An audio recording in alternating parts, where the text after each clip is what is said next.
کرنے کے بعد ایک جماعت تیار ہوئی اور ایک دین کی سطح تھی، ان کا کیا ایمان تھا، ان کی کیا نمازیں تھی، ان کا کیا علم تھا، ان کا کیا ذکر تھا، ان کا کیا اللہ کا دھیان تھا، ان کے کیا اخلاق تھے، ان کا کیا حق ادا کرنا تھا، ان کا کیا اخلاص تھا، ان کا کیا جان و مال کو اللہ کے دین پر اور اس مصرف پر خرچ کرنا جس پر اللہ نے بتایا۔ میرے بھائیو، دوستو، بزرگوں، وہ حضرت مولانا یوسف صاحب رحمۃ اللہ علیہ نے حیات الصحابہ کے اندر لکھا۔ جب ہم حیات الصحابہ پڑھیں گے تو ہمیں پتہ لگے گا کہ اللہ کے نبی صلی اللہ علیہ وسلم امت کو دین کی کون سی سطح پر چھوڑ کر گئے۔ جب ہم پڑھیں گے تو ہمارے سامنے آئے گا کہ صحابہ ایمان کے اعتبار سے کہاں تھے، صحابہ نمازوں کے اعتبار سے کہاں تھے، ان کا کیا ایمان تھا، ان کی کیا نمازیں تھی، ان کی کیا زندگی تھی۔ تو میرے بھائیو، دوستو، بزرگوں، اور آخرت کے بارے میں وہ کس قدر فکر مند تھے، یہاں تک کہ کہتے تھے کہ ہمارے عزائم اور ہمارے ارادے آخرت بنانے کے ہیں، دنیا بنانے کے ہمارے عزائم ہمارے ارادے ہیں ہی نہیں کہ کیا ہو رہا جان و مال کی قربانی کے راستے۔ میرے بھائیو، دوستو، بزرگوں، کیا چاہا جا رہا کہ آخرت بن جائے، آخرت بن جائے۔ بس دو چیزیں سامنے رکھ کر چل رہے تھے، ایک اللہ راضی ہو جائے اور دوسرے یہ کہ آخرت بن جائے، اور کوئی تیسری چیز نہیں ہے، کوئی تیسری چیز نہیں ہے۔ کیوں؟ قرآن میں اللہ تعالیٰ نے فرما دیا کہ اللہ کی رضا بہت بڑی چیز ہے، اللہ کی رضا بہت بڑی چیز ہے۔ تو اللہ کو راضی کرنے کے لیے جو کچھ کرنا پڑا کر دیا، جو کچھ قربانی دینی پڑی دے دی، جو کچھ لگانا پڑا لگا دیا۔ میرے بھائیو، دوستو، بزرگوں، بس اللہ راضی ہو جائے، جو کچھ کرنا پڑا کر دیا۔ صرف یہ ذہن میں تھا کہ اللہ راضی ہو جائے، اللہ کو راضی کرنا ہے، اللہ کو راضی کرنا ہے اور ہماری آخرت بن جائے۔ اپنی آخرت کو بنانا ہے، ہمارے کسی قول سے، ہمارے کسی فعل سے ہماری آخرت نہ بگڑے۔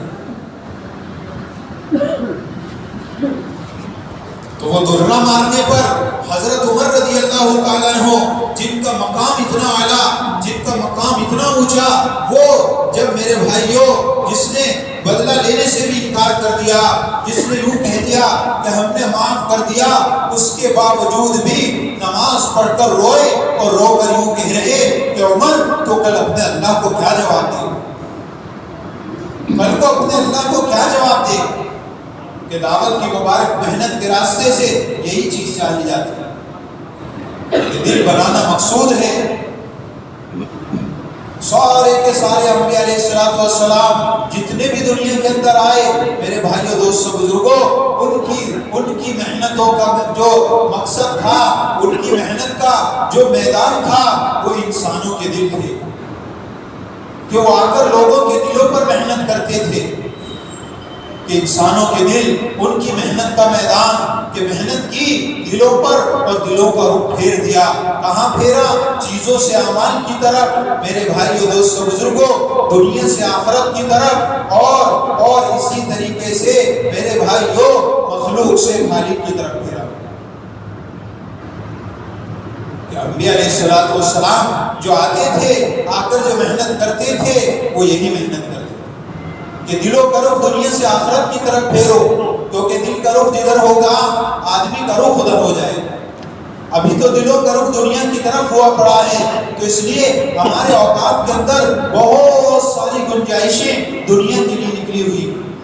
دنیا کے لیے ہم بڑی سے بڑی قربانی دینے کے لیے تیار ہیں، دنیا کے لیے ہم بڑی سے بڑی، میرے بھائیوں، دوستوں، بزرگوں، قربانی دینے کے لیے تیار، اور بڑے سے بڑا نقشہ قائم کرنے کے لیے تیار ہیں۔ حضرت مولانا عمر صاحب پالن پوری رحمۃ اللہ علیہ کے ملفوظات میں ہیں کہ تکلیفیں تو صحابہ نے بھی اٹھائی ہیں اور تکلیفیں آج بھی امت اٹھا رہی ہے، لیکن فرمایا کہ صحابہ کی تکلیف اٹھانے میں اور ہماری تکلیف اٹھانے میں فرق ہے۔ فرمایا کہ صحابہ کی تکلیف اٹھانے پر دنیا کے اندر دین پھیل رہا تھا، ایمان پھیل رہا تھا، تقوی پھیل رہا تھا، اور ہماری تکلیف اٹھانے پر دنیا کے اندر کفر شرک پھیل رہا ہے، دہریت پھیل رہی ہے۔ کیوں؟ اس لیے کہ فرمایا صحابہ کا تکلیف اٹھانا اللہ کے دین کے لیے تھا، اور ہمارا تکلیف اٹھانا اس ناپاک دنیا کے لیے۔ وہ جو قربانیاں حضرات صحابہ نے دی ہیں اللہ کے دین کے لیے، وہی قربانیاں آج ہم دنیا کے لیے دیں۔ اگر صحابہ کی زندگی کے اندر، اگر تابعین کی زندگی کے اندر میرے بھائیوں، دوستوں، بزرگوں، ہمیں ایسی قربانیوں کے واقعات ملتے ہیں تو آج کی لوگوں کی زندگی کے اندر بھی وہی قربانی کے واقعات ملیں گے، اتنی ہی قربانی کے واقعات مل جائیں گے میرے بھائیوں، دوستوں، بزرگوں۔ لیکن فرق ہوگا، ان کی قربانی دین کے لیے تھی، ہماری قربانی دنیا کے لیے۔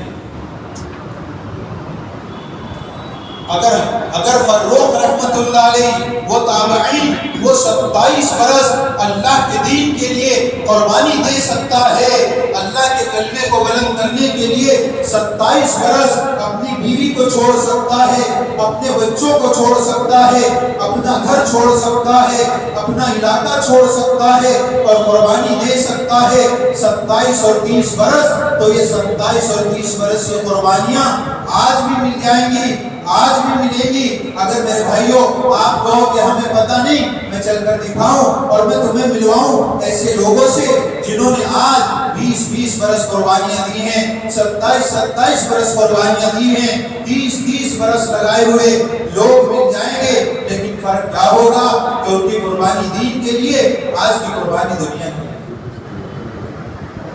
آج کی قربانی دنیا کے لیے۔ ایک صاحب دوسرے ملک میں 20 سال لگا کر، کس کے لیے لگائے 20 سال؟ دنیا کے لیے لگائے ہیں۔ اور حضرات صحابہ نے وہ 20 برس میرے بھائیوں، دوستوں، بزرگوں، اور ان کے غلاموں نے، ان کے غلاموں کے غلاموں نے جو لگائے ہیں میرے بھائیوں، دوستوں، بزرگوں، وہ اللہ کے کلمے کو بلند کرنے میں لگائے۔ تو یہ فرق ہے، ہم میں اور ان میں یہ فرق ہے۔ تو اللہ تعالیٰ جل شانہ نے میرے بھائیوں، دوستوں، بزرگوں، ہمیں جان دی ہے، ہمیں مال دیا ہے، ہمیں وقت دیا ہے، زندگی دی ہے، یہ اللہ کی دی ہوئی امانت ہے، یہ اللہ کی دی ہوئی امانت ہے۔ تو میرے بھائیوں، دوستوں، بزرگوں، انہوں نے اللہ کے دین پر لگایا، انہوں نے اللہ کے کلمے کو بلند کرنے پر لگایا۔ تو میں عرض یہ کر رہا تھا کہ سارے نبیوں نے محنت کی، لوگوں کے دلوں کے اوپر، اور دلوں کا جو رخ تھا اس کو پھیر دیا۔ چیزوں سے کہاں پھیرا؟ کہ اعمال کی طرف پھیرا، کہ نجد کی طرف ایک لشکر بھیجا جو بہت تھوڑے وقت میں بہت بڑی کامیابی کے ساتھ واپس لوٹا، اور لوگوں کی زبانوں پر ان کی کامیابی کے واقعات تھے اور قصے تھے، اور ان کی زبانوں پر وہ باتیں تھی کہ وہ ایسی ذرا سی مدت میں اتنی بڑی کامیابی کے ساتھ لوٹ کر آیا، ایسی ذرا سی مدت میں ایسی بڑی کامیابی کے ساتھ لوٹ کر آیا، ایسی ذرا سی مدت میں ایسی بڑی کامیابی کے ساتھ لوٹ کر آیا۔ تو زبانوں پر یہ کامیابی اور یہ دنیا کی کامیابی کی بات جب آئی تو اللہ کے نبی صلی اللہ علیہ وسلم نے کیا کیا؟ میرے بھائیوں، دوستوں، بزرگوں، فوراً فرمایا کہ ہم تمہیں اس سے بھی کم وقت میں اس سے بھی زیادہ نفع کی چیز نہ بتا دیں۔ تو لوگوں نے معلوم کیا، وہ تو اسی پر حیران ہو رہے تھے کہ اتنی ذرا سی مدت میں اتنی بڑی کامیابی کے ساتھ واپس آ گیا۔ آپ علیہ السلام نے کہا کہ ہم تمہیں اس سے بھی کم وقت میں اس سے بھی زیادہ نفع کی چیز نہ بتا دیں۔ تو فوراً لوگوں نے معلوم کیا، تو آپ علیہ السلام نے کیا فرمایا؟ میرے بھائیوں، دوستوں، بزرگوں، آپ صلی اللہ علیہ وسلم نے فوراً عمل پیش کر دیا۔ چیزوں کے مقابلے میں انبیاء علیہ السلام اعمال پیش کرتے تھے، چیزوں سے اعمال کی طرف رخ پھیر دیا دلوں کا۔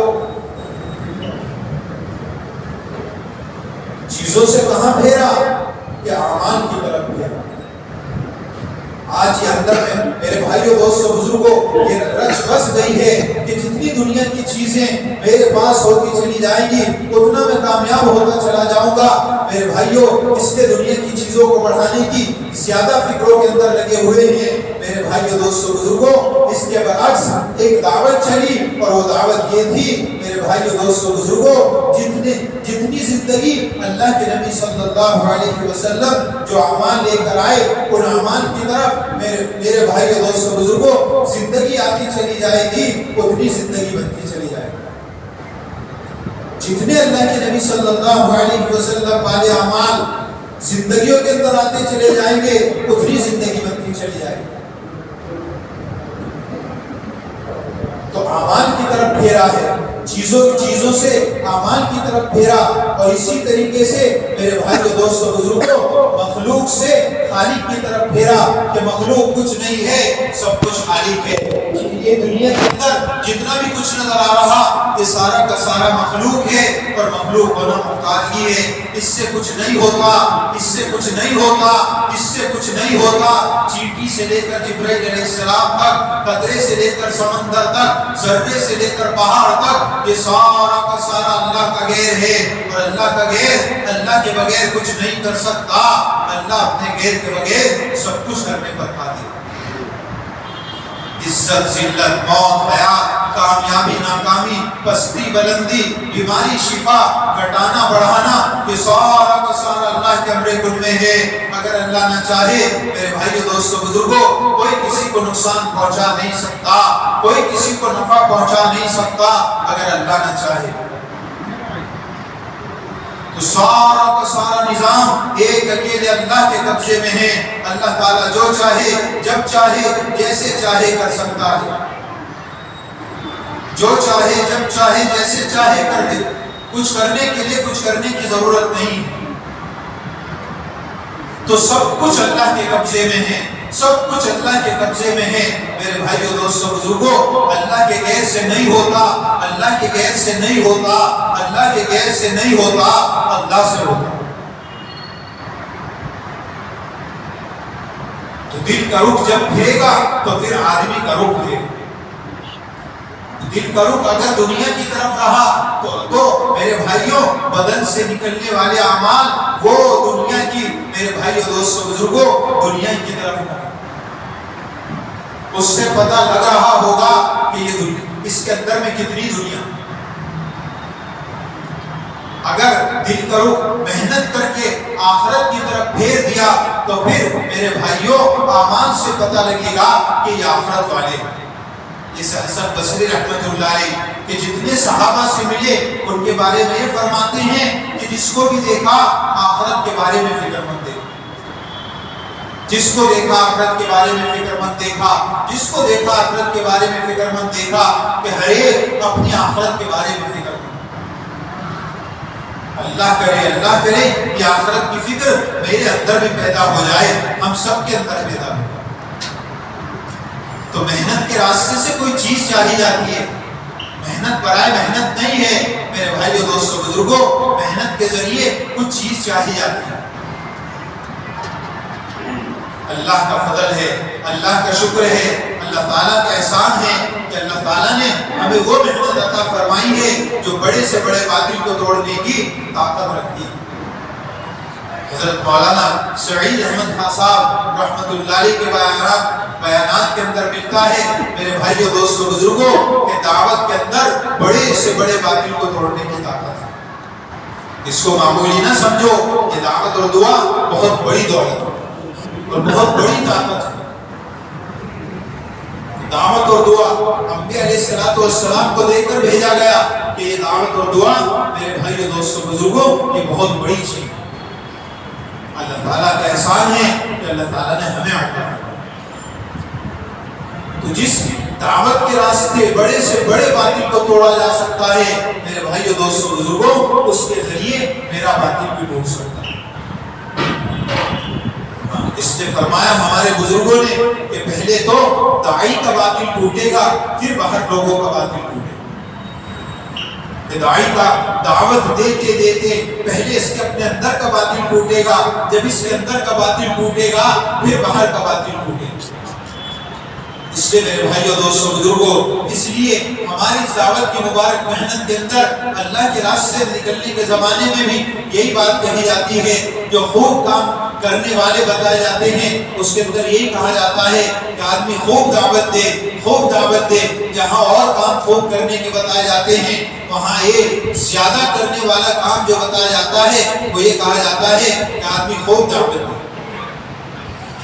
اور مقام پر رہتے ہوئے جو 2.5 گھنٹے رکھے گئے وہ 2.5 گھنٹے اس لیے رکھے گئے کہ 2.5 گھنٹے میں نکل کر آدمی اللہ سے ہونے کو بولے،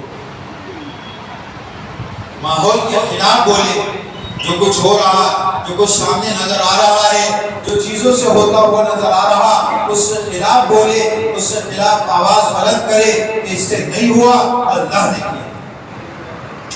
لوگ اپنے عذر سنائیں گے تشکیلوں میں، وہ اپنے عذر سامنے رکھیں گے، انہوں کسی نے کہا کہ بیماری کا مسئلہ ہے، ہم اس کو کہیں گے تو میرے پیارے بھائی دے شفا تو اللہ کے ہاتھ میں۔ تو میرے بھائیو دوستو بزرگوں، اس طریقے سے ہمیں جو ہے 2.5 گھنٹے کی محنت کے راستے اپنی نیت کے ذریعے سے میرے بھائیوں اپنے اندر کے باطل کو توڑو۔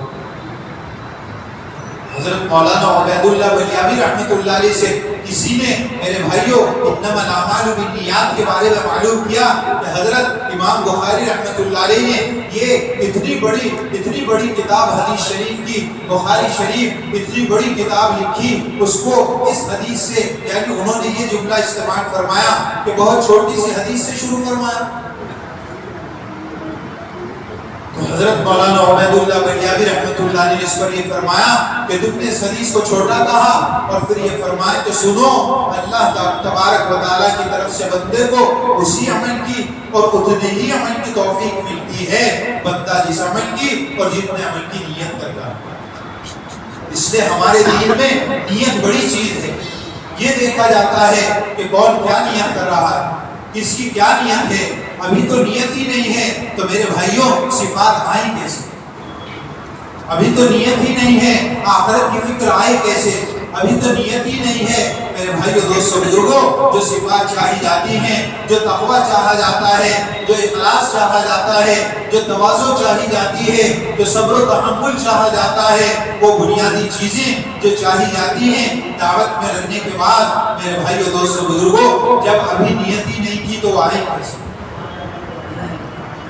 کہ کام کے اندر لگے ہیں، بے نیت چل رہے ہیں۔ نہیں میرے پیارو، ہمیں نیت بنا کر چلنا ہے۔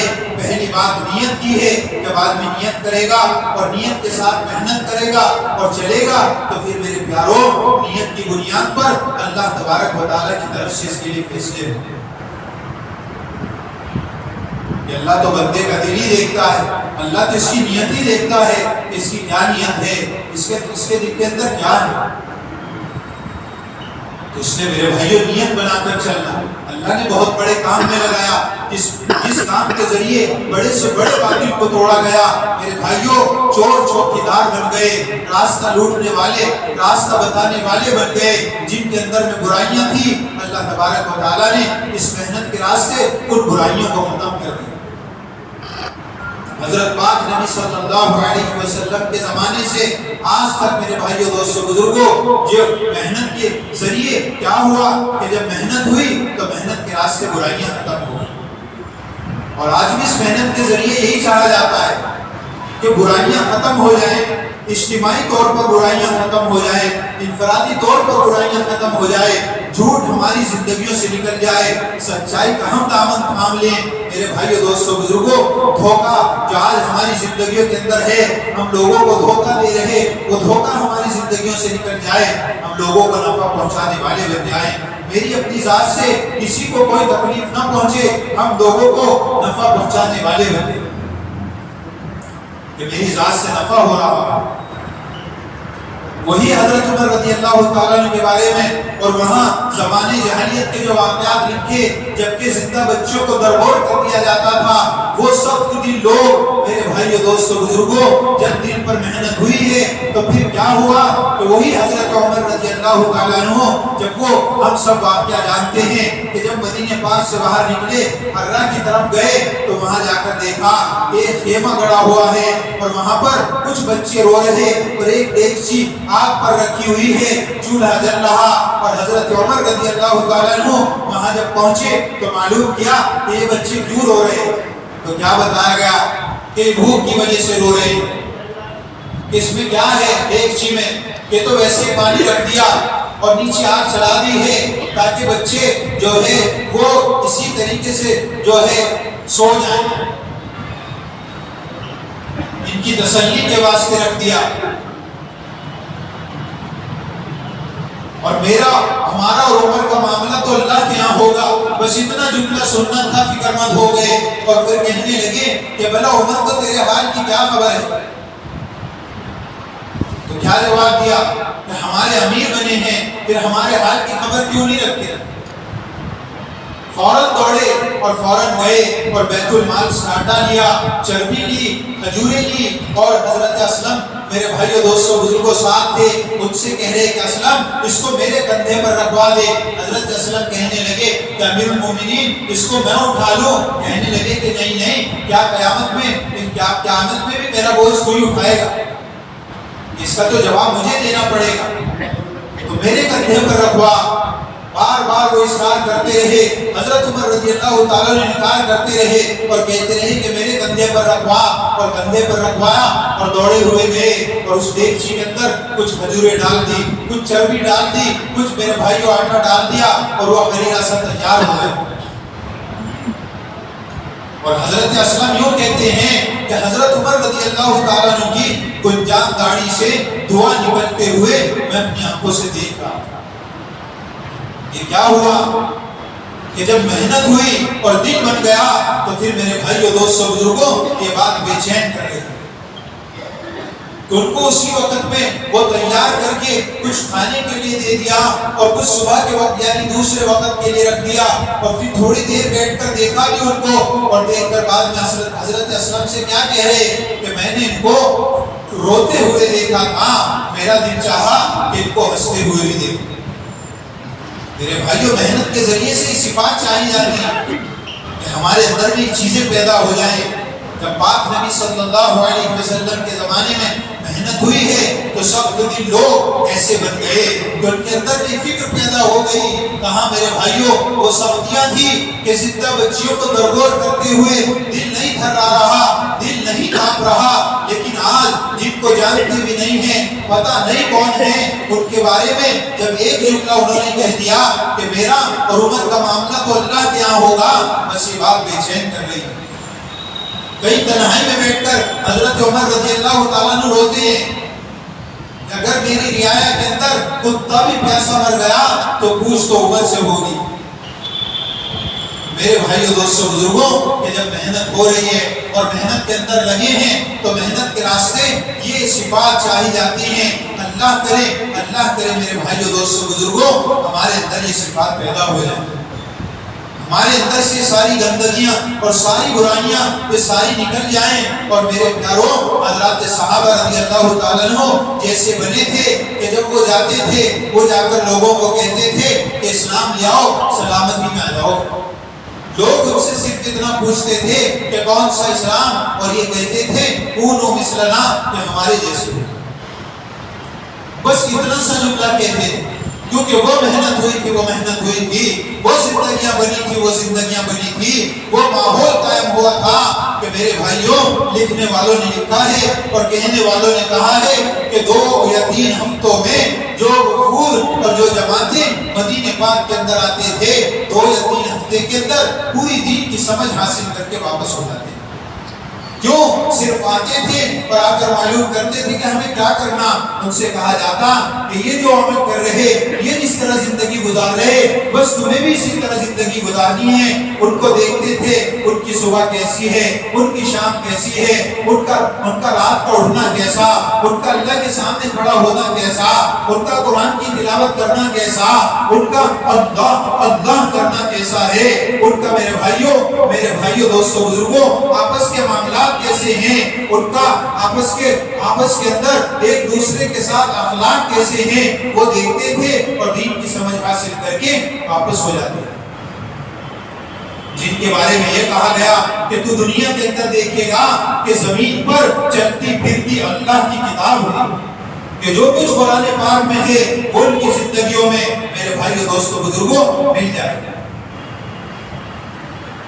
جو قرآن میں ہے وہ ان کی زندگی میں ہے، وہ قرآن میرے بھائیو دوستو بزرگوں آج بھی ہے، اور چاہا یہی جاتا ہے کہ وہ قرآن پاک کے اندر جو زندگی اللہ تعالیٰ جل شانہ نے بیان فرمائی، میری زندگی اس زندگی سے میل ہے، اس کے لیے قربانی ہے، اس کے لیے نقل و حرکت ہے، اس کے لیے نکالتے ہیں کہ اللہ کے راستے میں نکلیں، اور اللہ کے راستے میں میرے بھائیو دوستو بزرگوں 4 مہینے لگائیں، اور 4 مہینے لگا کر ان صفات کو اپنے اندر میں پیدا کرنے کے لیے میرے بھائیو دوستو بزرگوں کے ایک مرتبہ ہمارے حضرت مولانا ابراہیم صاحب تشریف لائے تھے، پھر جو ایک بات فرمائی تھی، کہنے لگے کہ دیکھو ہمارے ہاں تو لوگ بڑے جذبے سے کہتے ہیں کہ بھائی ہم تو 3 چیلے والے ہیں، کہنے لگے صحابہ 3 چیلے والے تو نہیں تھے، لیکن صحابہ 3 صفات والے تھے، کہنے لگے کہ صحابہ ان 3 صفات کو لے کر پھر رہے تھے، جہاں جا رہے تھے وہی صفات پھر رہے تھے، کہ صحابہ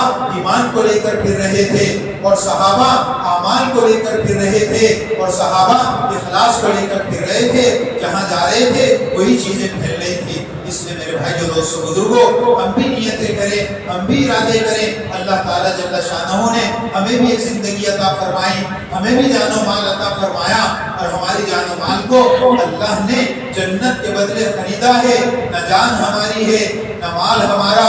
ہمیں بہت بڑا دھوکہ لگا کہ جان میری ہے، مال میرا ہے، نہ جان ہماری نہ مال ہمارا۔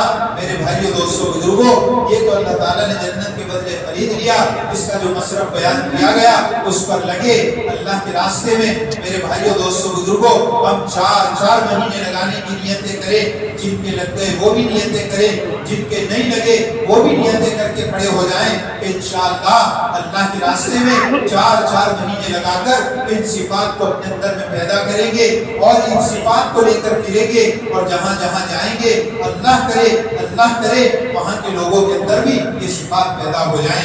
اس کے لیے میرے بھائیوں ہمتیں کریں، ارادے کریں، فرمائیں کون تیار ہے؟ بولے بھائی بڑے ہو رہے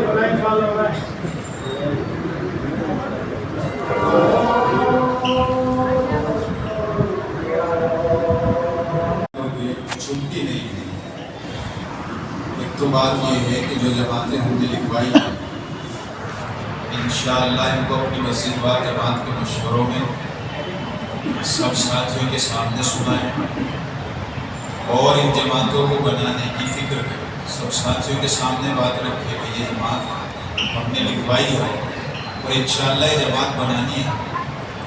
جنہوں نے ابھی تک کوئی نیت نہیں کی، عشاء کی نماز کے بعد جو ہمارے حلقے لگتے ہیں، حلقوں کے اندر اس کی فکر کی جائے کہ ہماری ہر مسجد سے جماعت بنے، کیسے بنے اس کی ترتیبیں قائم کریں مشوروں سے، اور مسجدوں کے مشوروں کے اندر یعنی نیت کر کے اپنی مسجد کے مشوروں میں اپنے ساتھیوں کے سامنے رکھیں کہ بھئی ہم نے جماعت لکھوائی ہے، انشاءاللہ پوری طاقت لگائیں گے اس جماعت کو بنانے میں۔ مہینے بھر کے اندر کوئی تاریخ طے کر لیں، اور پوری مسجد وار جماعت کو اس پر فکر مند کر کے اگر ہم صبح شام محنت کرنا شروع کر دیں گے تو کوئی مشکل بات نہیں ہے جماعت بنانا۔ اگر ہم دل پر لے لیں 10 12 15 20 ساتھی ہوتے ہیں مشوروں کے اندر ہمارے، تو اگر یہ دل پر لے لیں تو کوئی مشکل چیز نہیں ہے۔ مہینے بھر کی تاریخ طے کر کے محنت شروع کر دیں، اللہ تعالیٰ سے راتوں کو مانگے، ٹھیک ہے بھائی۔ اپنی مسجد وار جماعت کے اعمال، ہم یہاں آئے تو یہاں سے خالی ہاتھ نہیں جانا، یہاں سے کچھ فکر لے کر جانا۔ اپنے گھروں پر، اپنے محلوں میں، اپنے حلقوں میں جب ہم لوٹیں گے تو ہم فکریں لے کر لوٹیں۔ یہ جو 5 اعمال ہیں ہمارے، ہم ان کے اندر آگے بڑھ رہے ہیں۔ مشورہ روزانہ کا پابندی کے ساتھ، ہم فکروں کے ساتھ مشورہ کریں۔ ہمارا مشورہ فکروں والا مشورہ ہونا چاہیے، بے فکری والا مشورہ نہیں ہونا چاہیے کہ ساتھی مشورے کے اندر بیٹھے بے فکر بیٹھے ہوئے ہیں۔ کوئی ادھر، ایسا نہیں، بلکہ ہمارا پورا مشورہ فکروں والا مشورہ ہونا چاہیے.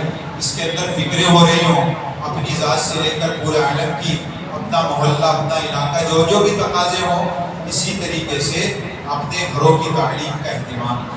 جتنے ساتھی بیٹھے ہوئے ہیں یہ تو کم سے کم اس کی نیت کریں کہ انشاءاللہ ہم تو اپنے گھروں کے اندر جا کر گھر کی تعلیم کا اہتمام کریں گے، پابندی سے تعلیم کریں گے. ہماری تعلیم نہیں چھوٹے گی. روزانہ جس طرح کھانا، روزانہ جس طرح آرام، اسی طریقے سے روزانہ گھر کی تعلیم. یہ میری زندگی کا ایک روزانہ کا ہے. اپنے گھروں میں تعلیم کریں گے، اپنی مسجدوں کی تعلیم کے اندر شریک رہیں گے. وہ میری تعلیم ہے تو مسجد کی تعلیم کے اندر، گھر کی تعلیم کے اندر، دونوں تعلیموں کے اندر جم کر بیٹھنا.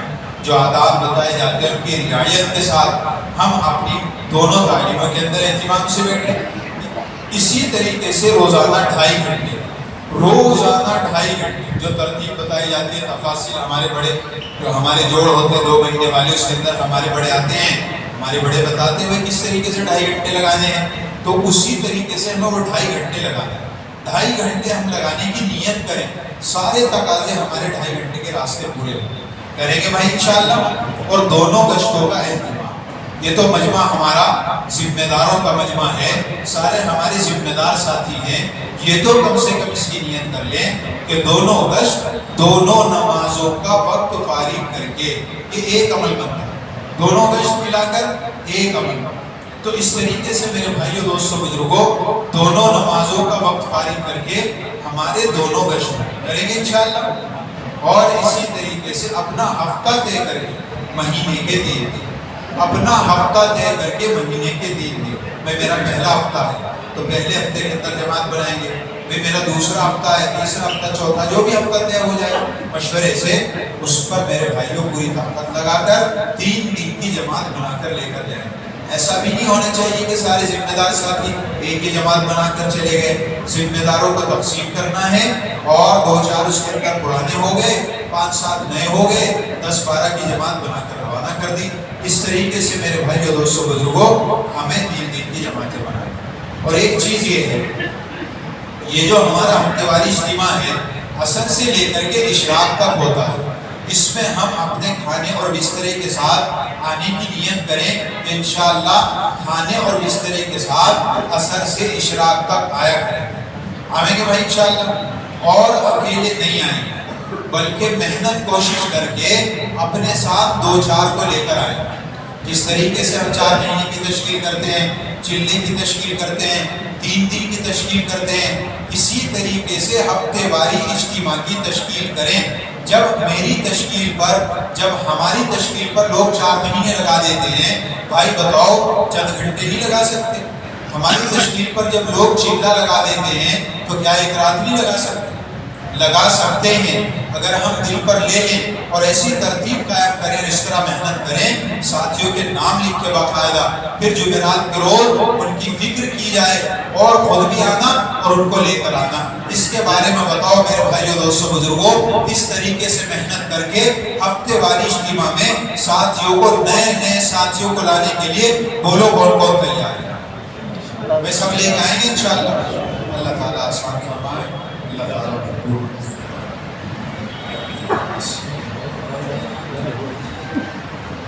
اللهم لك الحمد كما انت محمود وصل على محمد كما انت محمود وافعل بنا ما انت محمود انك انت التواب المغفرة. ربنا آتنا في الدنيا حسنة وفي الآخرة حسنة وقنا عذاب النار. ربنا ظلمنا أنفسنا وإن لم تغفر لنا وترحمنا لنكونن من الخاسرين. ربنا لا تزغ قلوبنا بعد إذ هديتنا وهب لنا من لدنك رحمة إنك أنت الوهاب. رب اجعلني مقيم الصلاة ومن ذريتي ربنا وتقبل دعاء. ربنا اغفر لي ولوالدي وللمؤمنين يوم يقوم الحساب. اللهم إنا نسألك من خير ما سألك من نبيك محمد صلی اللہ علیہ وسلم ونعوذ بک من شر ما استعاذک من نبیک محمد صلی اللہ علیہ وسلم وانت المستعان وعلیک البلاغ ولا حول ولا قوة الا باللہ العلی العظیم اللہم انا قلوبنا ونواسینا ونواحنا بیدک لم تملكنا منها شيئا فإذا فعلت ذلك بنا فكن أنت ولينا واهدنا إلى سواء السبيل اے اللہ ہم سب کے گناہوں کو معاف فرما یا اللہ ہم سب کی خطایا سے درگزر فرما اے اللہ دن کے اجالے رات کے اندھیرے جان کر انجانے صغیرہ کبیرہ اے اللہ جس قسم کے بھی گناہ ہوئے ہم آج معافی کی بھیک مانگتے ہیں اے اللہ ہم سب کو معاف فرما دے پوری امت کی طرف سے ہم معافی کی بھیک مانگتے ہیں اے اللہ پوری امت کو معاف فرما دے اے اللہ پوری امت کو معاف فرما دے اے اللہ امت کے حال پر رحم فرما امت کے حال پر رحم فرما دے امت کی بگڑی بنا دے امت کی ڈوبتی نیا کو پار لگا دے اے بے سہاروں کے سہارے ہمارا سہارا بن جا تیرے سوا اے اللہ کوئی نہیں ہے کہاں جائیں اور اے اللہ تیرے سوا کون ہے جس نے یہ وعدہ کیا ہو کہ تم مجھ سے دعائیں کرو میں قبول کروں گا آپ ہی نے وعدہ کیا ہے اور آپ ہی کے سامنے اے اللہ ہم نے ہاتھ اٹھائے ہیں کہ آپ ہمارے ہاتھوں کو خالی نہیں لوٹائیں گے اے اللہ اس میں کوئی شک نہیں ہے ہم نے بڑی بری حرکتیں کی ہیں اے اللہ بڑی کرتوتیں کی ہیں اے اللہ ہمیں معاف کر دے ہمیں معاف کر دے اے اللہ اگر تو نے ہمیں معاف کر دیا اے اللہ تیرے نبی کو بڑی خوشی ہوگی اے اللہ اگر تو نے معاف نہ کیا اے اللہ تیرے نبی کو بڑی تکلیف ہوگی اپنے نبی کو تکلیف سے بچانے کی خاطر ہمیں معاف کر دے ہمارے پاس کوئی عمل نہیں ہے جو پیش کر کے تجھے اس عمل کا واسطہ دے سکے اے اللہ تیرے نبی کے ساتھ نسبت جڑی ہوئی ہے تجھے اس نسبت کا واسطہ معاف فرما دے اے اللہ ہمیں معاف کر دے اے اللہ ہمیں معاف کر دے اے اللہ امت کے جملہ مسائل کو حل فرما دے امت کی بے دینی کو دین سے بدل دے امت کی بے دینی کو دین سے